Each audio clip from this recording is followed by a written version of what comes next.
Hello everyone, welcome to Always Rise. तो आज इस वीडियो में हम डिस्कस करने वाले हैं top 10 MCQs on public administration. Public administration जो है वो आपके एग्जाम का एक इम्पॉर्टेंट पार्ट है और अभी जो है आप देखेंगे तो जो पिछले एग्जाम्स हैं आपके पब्लिक एडमिनिस्ट्रेशन से क्वेश्चन की जो संख्या है वो बढ़ती जा रही है। तो इट इज़ वेरी इंपॉर्टेंट कि जो आपका ये टॉपिक है और इससे रिलेटेड एमसीक्यूज हैं आप उसको प्रैक्टिस करते रहिए। ठीक है, तो उससे पहले आप लोगों के लिए कुछ अनाउंसमेंट है कि अनअकैडमी पे रिवाइज इंडिया का जो प्लेटफॉर्म है वो शुरू हो चुका है। ये आपका 12 डेज का प्लान है और इसमें 20 सेशन होंगे 33 एजुकेटर से रिलेटेड, जिसमें तलवीर सिंह से लेके लक्ष्मी कुशवाहा जैसे आपके टॉप एजुकेटर्स हैं। और सबसे अच्छी बात तो ये है कि ये बोथ पेपर 1 एंड पेपर 2 के लिए होगा। इसमें सारे यूनिट्स को कवर किया जाएगा, रिविजन होंगे, आपके एमसीक्यू सेशन होंगे, 21 सब्जेक्ट्स जो आपके हैं एनटीए यूजीसी नेट में उसको कवर किया जाएगा for paper 1 political science economics से लेकर पंजाबी तक। तो आपको क्या करना है, आपको एनरोल करना है, क्योंकि आपको वेट नहीं करना है, क्योंकि आप जो है एनटीए निकालना चाहते हैं, यूजीसी नेट जो है निकालना चाहते हैं, तो इसके चक्कर में आप वेट नहीं करेंगे। अब ये देखिए, अनअकैडमी के एक्सेलरेट सीरीज जो है वो शुरू हो चुका है। तो एक्सेलरेट का क्या मतलब होता है? एक्सेलरेट का मतलब होता है इसमें आपको पेपर 1 से रिलेटेड आपको 50 क्वेश्चन होते हैं। ठीक है, एक तरीके का मॉक होता है, आपको जाना होता है, अपना मॉक देना होता है, और अगर आपकी रैंक जो है रैंक 1 से लेकर रैंक 150 तक आती है तो आपको मिलेगी स्कॉलरशिप। स्कॉलरशिप किसकी? आपको अनअकैडमी की स्कॉलरशिप मिलेगी। आप 100% तक की स्कॉलरशिप जीत सकते हो। तो मेक श्योर जो है आप दीजिए, और इससे क्या होगा, आपकी नॉलेज भी बढ़ेगी, आपको पता चलेगा कि आप लीडर बोर्ड पे कहाँ पे स्टैंड करते हो। साथ ही साथ रिवीजन थ्रू पीवाईक्यू शुरू हो चुका है आपके पेपर 1 एंड सोशियोलॉजी के लिए, पेपर 1 एंड फिलोसफी के लिए, पेपर 1 एंड लाइक आपके लॉ के लिए क्रैश कोर्स भी शुरू हो चुका है। तो दिस इज ऑल्सो इम्पोर्टेंट। ये आपके 1 अप्रैल से शुरू हो चुके हैं, यानी ऑलरेडी 2 दिन हो चुका है।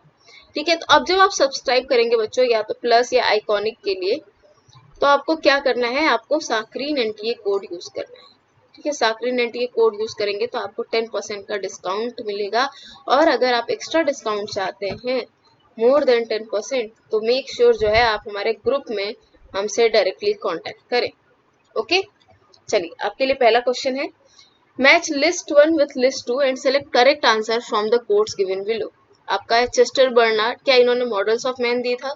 Herbert Simon, the human side of enterprises, क्या इन्होंने दिया था? MP Follett, the function of the executive, Douglas McGregor. अब इस क्विज का रूल क्या है? जब भी हम क्वेश्चन बोलेंगे आप वीडियो को करेंगे पॉज, अपना आंसर करेंगे कमेंट, और ये देखेंगे कि आपके कितने क्वेश्चन सही हो रहे हैं। तो इसका आंसर है बच्चों आपका सी। चेस्टर बर्नार्ड ने the function of the executive का कंसेप्ट दिया था। हर्बर्ट साइमन ने मॉडल्स ऑफ मैन दिए थे। एमपी फॉलेट ने क्रिएटिव एक्सपीरियंसेस दिए थे, एंड डॉगलस मैकग्रॉगर ने आपके ह्यूमन साइड ऑफ एंटरप्राइजेस की बात की थी। सो ये चीज आपको याद रखनी है। Next question, the book intellectual crisis in American public administration deals with, ये आपकी बुक है, आपको याद रखना है, आपको ये भी बताना है ये बुक किसने लिखी थी। New public administration, ecological approach, development approach, या फिर पब्लिक चॉइस अप्रोच। तो इसको 10 सेकेंड तक पॉज कीजिए, आंसर सोचिए और कमेंट कीजिए। इसका आंसर है public choice approach. Next question, which one of the following is not Taylor's mechanism of management. तो FW टेलर आपके लिए इंपॉर्टेंट है, बहुत ज्यादा आपके सिलेबस में भी दिए हुए हैं, और यहाँ से क्वेश्चन आपके आने की संभावना बहुत ज्यादा है।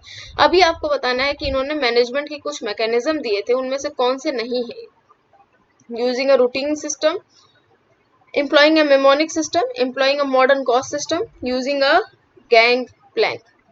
तो इसका आंसर क्या है? इसका आंसर है यूजिंग अ गैंग प्लैंक।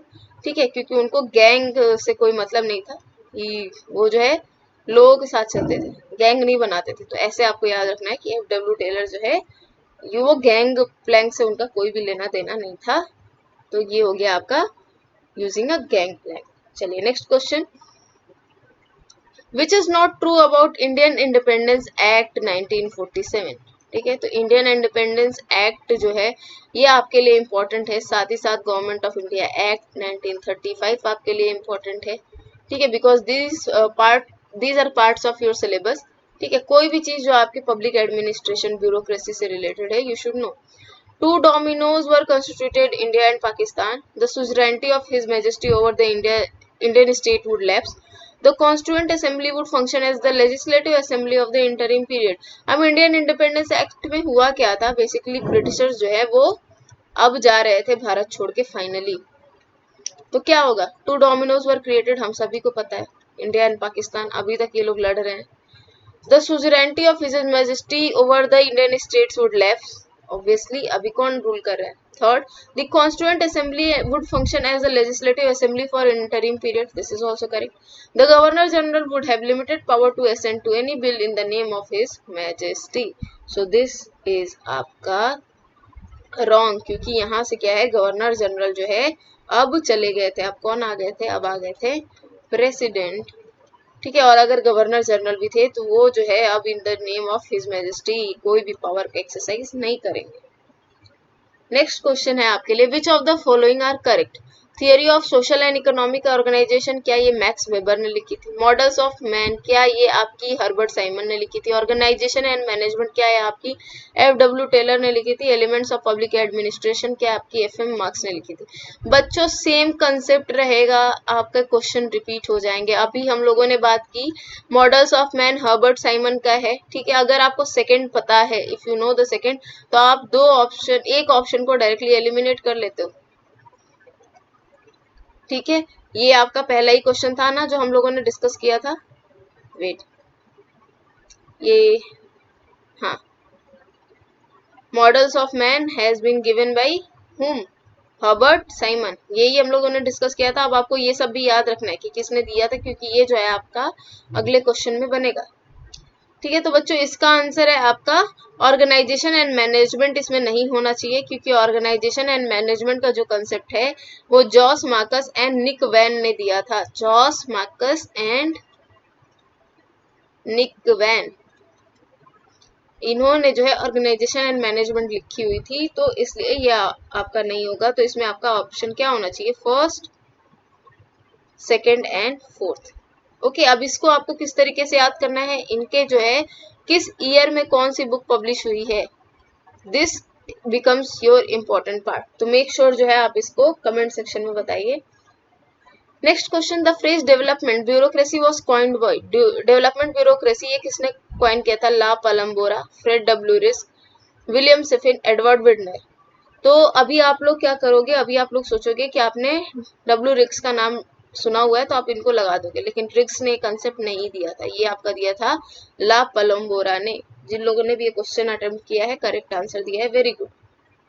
चलिए next question, assertion, public administration is concerned with the management of public programmes. Public administration है वो किससे कंसर्न्ड है, इट इज कंसर्न्ड कि किस तरीके से आप पब्लिक प्रोग्राम को मैनेज करते हो।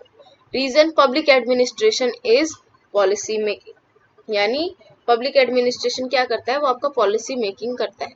सो this is also correct, this is also correct. तो इसका आंसर क्या होना चाहिए, ए होना चाहिए या बी होना चाहिए, तो इसका आंसर है बच्चों बी।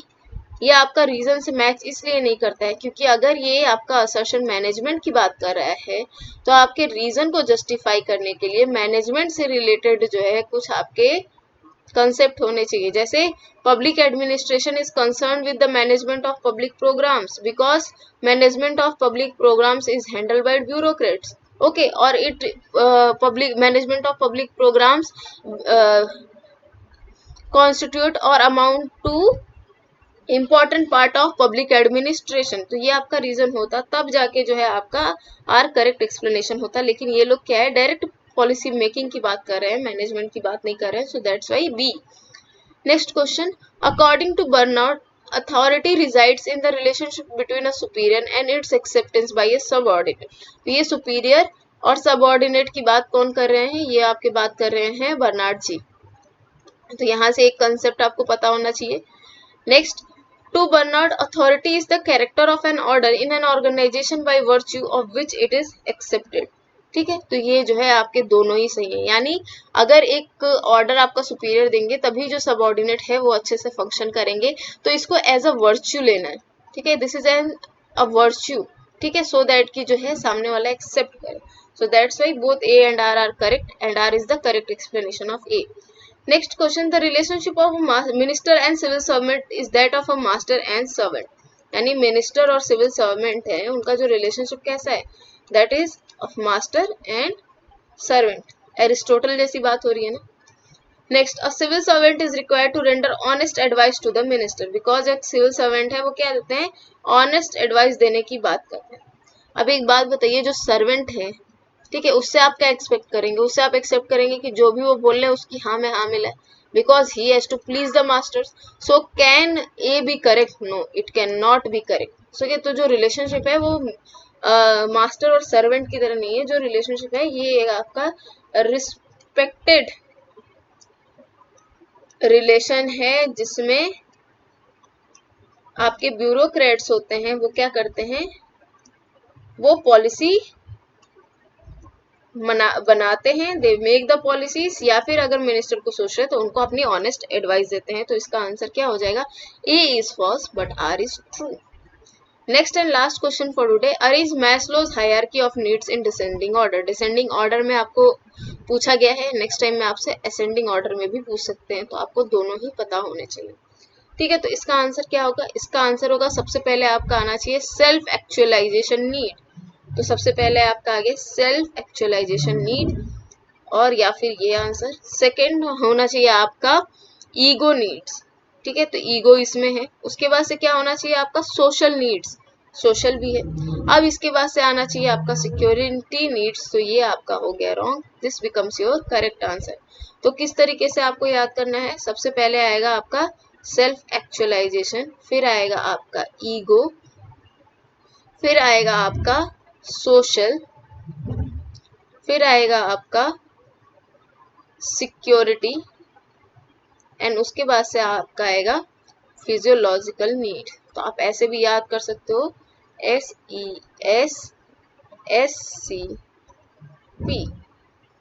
ठीक है, तो ऐसे भी आप चाहें तो याद कर सकते हो।